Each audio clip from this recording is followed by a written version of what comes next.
science is about knowing, right? So, why is so important science? Because it is knowing outside what is outside, but science today has forgotten there is also an interiority, there is an inside. And in fact, scientism erase the inside. There is nothing there. We are only a machine, right? If we are just a machine, there is only outside. There is nothing inside. That is the fundamental problem. But if you start with one dynamic holistic wants to know itself, and when one knows itself, it creates a field. It creates what it knows, because knowing and existing are two words for the same thing. When one knows itself, it brings into existence what it knows, and so knowing is existence. Ontology is in the knowing, in the meaning, in the interiority. That's the point. And then we fields, then there are fields of fields, blah, blah, blah. It's a complicated world. But the point is that for me to know myself, I need to know the others like myself. That's what cooperation is. I cannot know the others like myself if I don't cooperate. And what is that allows us to cooperate? Love. Love. And what is love? Love is the taste of meaning. Love from the inside is the taste of meaning. The more meaning, the more taste. The 10,000 more powerful love that I ever tasted was the meaning of me experience in Tahoe. That was me, my meaning. Incredible love. That's me. You sound like a deadhead. You sound like someone who wants to travel the world just spreading love and good times. But the point, but from the outside, what is love from the outside? From the outside, love is a force that brings into resonance the interiorities of our fields. That is not classical in resonance. It's not pendulums that oscillate in synchrony. It is the inner state, which is the meaning. That meaning becomes the same meaning, and it is love that brings the meaning to be the same in the various fields as a force. What is the equivalent from the seen by the physicists? I don't know, but I suspect possibility gravitational force. Why? Because the gravitational force is the only universal force, it's only attractive, and it is the smallest force. But that smallest force can create stars out of which we create the nucleons, which cannot be created in any other way. You talk about this rationality inspired by heart. You talk about this incredible heart opening, and I can't help but think of the ways that we describe love in human terms, right? That we feel like we're going to float away, and you have to bring yourself back to earth when you're in love, right? You're floating, your head is in the clouds. And it's so interesting that we're talking about gravity being this grounding universal quantum force that is saying there is a way to come back to a source, which I would hold is this oneness that we're talking about. I also love that you say that quantum physics actually doesn't describe an outer reality. It's describing the inner reality. And again, most of us would think, I'm not a physicist, I don't know what he's talking about. But the fact is, we've had to create words, and you talk about this, and this is, what I love about this book, before we get to your next book, is you take us from literally the beginning of evolution, the evolution of the universe, and also the evolution of us. Where is life? Life for scientism starts with a living cell, which nobody knows how it could possibly be made by random variation in selection, because there is no selection yet, but never mind that. But the point is that you start with cells. No, life is the first act of love of one that wants to know itself and creates fields. Those fields are parts whole of one. Those fields are parts whole of one. That fields, since one is holistic, it cannot create part of itself. It must create a totality of itself, but with a point of view, with the way in which it knew itself when it created that field, that self-knowing. That is the identity. That is the identity of the field, and that remains for forever in that field. And so what you describe is if you go from however we got that first single-celled organism if you go from that, like, we had to come from somewhere, meaning there was a mother of a mother of a mother, right? You can keep tracing it back. And at a certain point, your brain starts to bend, which is why in certain religious traditions, you don't get to study these things unless you have a certain level of intellectual sophistication, because it will make you go crazy, right? But at some point, we got to the humans that we are. But you talk about the evolution of language. What was language? It was the decision by a group of some species to say, we have more to communicate and we need more ways to do it. But it's completely arbitrary. And for those of us who speak more than one language, we know that it's an arbitrary collection of sounds and phonemes and gestures that we say we're just trying to describe meaning. And ultimately, the thing that we have to get to is, how do you perpetuate the species, right? And for Homo sapiens, we get to insert love into that perpetuation of species, right? Yeah, but in this view, we created the first cells. We fields created the first cells to have an experience collectively in this reality that we are creating. So they don't come from variations in selection, randomness. There is no randomness. Randomness is only ignorance. That's it.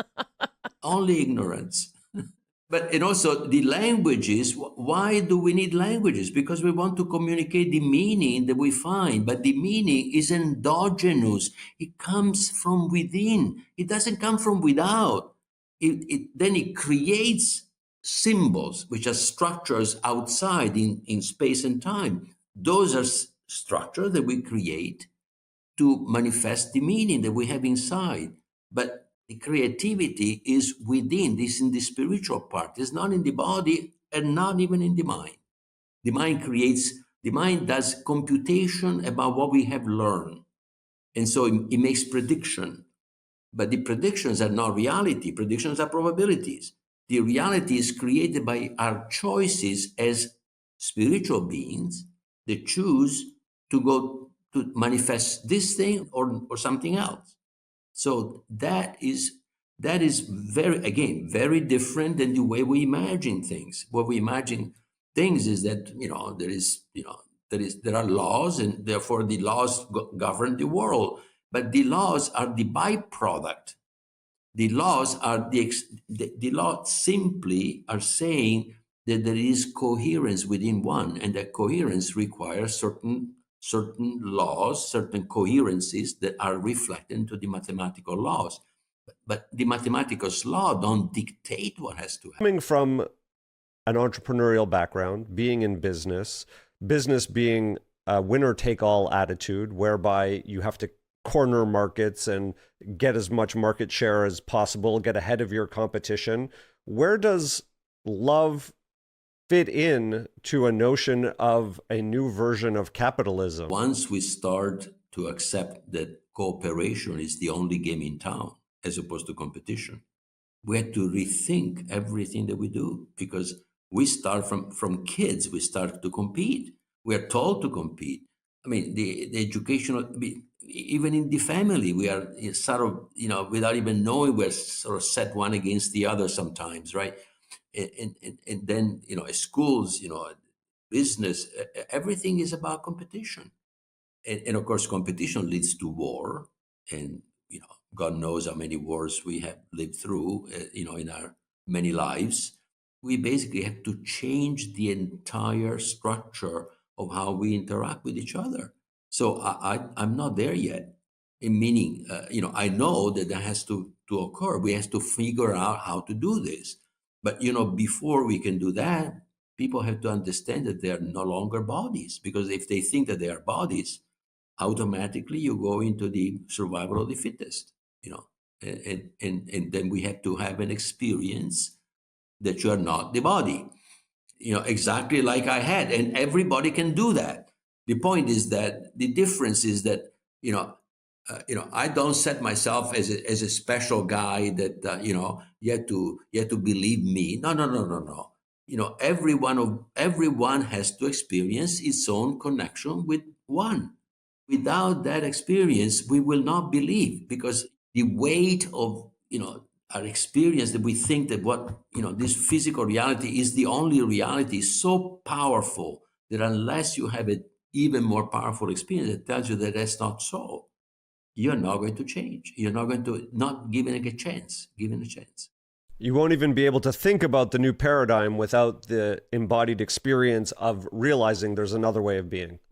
This is where people see the divide, that there are those of us that are going to compete and get ahead, and they're going to trample on all of the working class and all those other people, and they're going to be having their yachts and all the other things that rich people do. And then there's the spiritual people who are going to be ridiculed, right, for believing that there's more than just what we see and what we experience. And there's this sort of divide. Yeah, but also the spiritual people are not, they live in their own world, and so they're kind of say, well, the stuff is not real. No, the reality is body, mind, and spirit. Everything has to work together, and so both have to make a move toward joining together. Unfortunately, they stay separate, like like quantum physics and general relativity. They don't want to come together, in some ways, but because everybody wants its own way. But no, we have to cross that divide. We have to merge. Merge is the right word, fuse them. There is no longer a boundary between science and spirituality. What science has that spirituality doesn't have much of is rationality. And the principles of experiments prove whatever theory you have.